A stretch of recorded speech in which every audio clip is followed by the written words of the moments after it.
Hello everyone and welcome back. My name is Greg Furman, a market analyst here at TraderPlanet.com, and these are the market positions for June the 15th, 2011.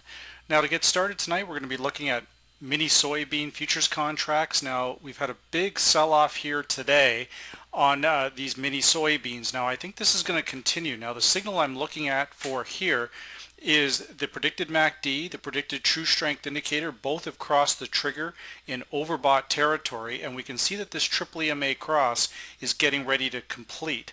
Now going into our individual crossovers, now before we do that, we want to identify key levels of resistance: 1382, 1384, and 1376 with a close of 1368. Now again, looking at the multiple crossovers from Vantage Point in conjunction with the other indicators, we can see that we have a pretty aggressive short building here. The short-term crossover has taken place about 5 or 6 days ago. Now looking at the medium-term crossover, it has just crossed over the trigger in the last couple of days. Now this is potentially a very powerful signal. Now you can see the predicted medium-term crossover, the predicted MACD, and the predicted true strength indicator are all in complete agreement that this was going lower, and that's exactly what's happened. Now this crossover took place 2 days ago. So again, or actually 3 days ago. So it's very important to identify these things. Looking at the long-term crossover from Vantage Point, it's just crossing the trigger now. Now again, looking at the predicted short, medium, and long-term differences from Vantage Point, again, breaking below the zero line at trend-ready levels.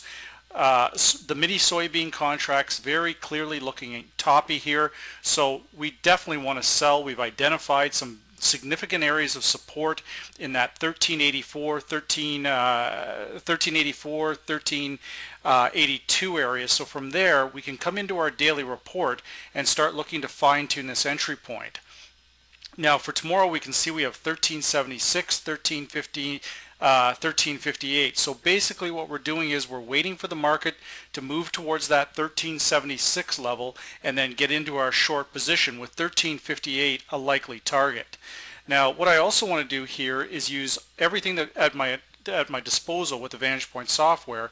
I'm going to hit the predicted high-low break. Now again, we looked at this yesterday, and you can see that this position, it was starting to build about 3 days ago when this initial crossover on the predicted MACD and the predicted TSI took place. You can see right here, 3 days ago, this candle broke through the Vantage Point predicted low. Ever since then, it's consistently moved lower. But again, the markets will not just move up, and they will not just move down. They'll go back and forth between the buyers and sellers. But again, this one looks like it has room to extend potentially down to this 1300 mark. So that's our first position for tonight.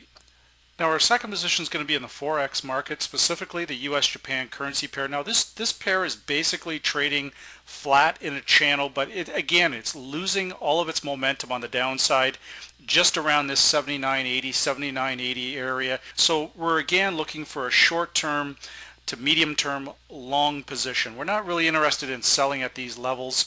We can see that our predicted short, medium, and long-term differences are all pointing higher. Predicted MACD and predicted TSI in oversold territory, so we're likely going to see a bounce. Now the dollar-yen follows the equity markets very closely. So again, when we look at the S&P 500, we can see that we have a short-term buy signal here on the S&P 500, and I definitely mean short-term here to clarify. You can see that our medium and our longer-term view is still very negative on the equity side. So that brings us back to the dollar-yen. The dollar-yen is going to follow the S&P 500 very closely. For the last several months in a row, we've had a makeshift buy signal on the S&P 500 right around the middle of the month. It moves higher and then it sells off again. So we're going to kind of ride that wave with this dollar-yen, and we're going to again just look for a very short to medium term trade. Now looking at the Vantage Point predicted high-low right here, you can see that it's staying well within that range as predicted by Vantage Point on the daily report. So we're going to continue to use that. Now that's going to take us directly into the Vantage Point daily report. We're going to look at the predicted high and the predicted low, and from there we can make our assessment. We can see for tomorrow we have 80.06, excuse me, and 80.83 for the high. So we're going to be looking for about the 80.10, 80.12 area for a retracement, and from there we're going to buy. You can see the short-term difference, medium-term difference, both turning positive. Longer term again is still negative, but not it's gaining, it's losing its momentum on the downside. So we're going to use this loss of momentum and the short term likely move higher in the equities as a buying opportunity for dollar yen. That's how this is going to play out. Now again, we want to be we still want to be cautious here. Now with the dollar yen, we still have some resistance around that advantage point, 18-day predicted moving average. Now we can see here that that comes in around the 80.71 level. So if we're buying around that 80.10, 80.71, we probably, unless we get a good rally on the S&P 500, and I'm not convinced that's going to happen, so probably a decent area to look at exiting these positions. So that is the market positions for June the 15th, 2011. And again, my name is Greg Furman, market analyst here at TraderPlanet.com.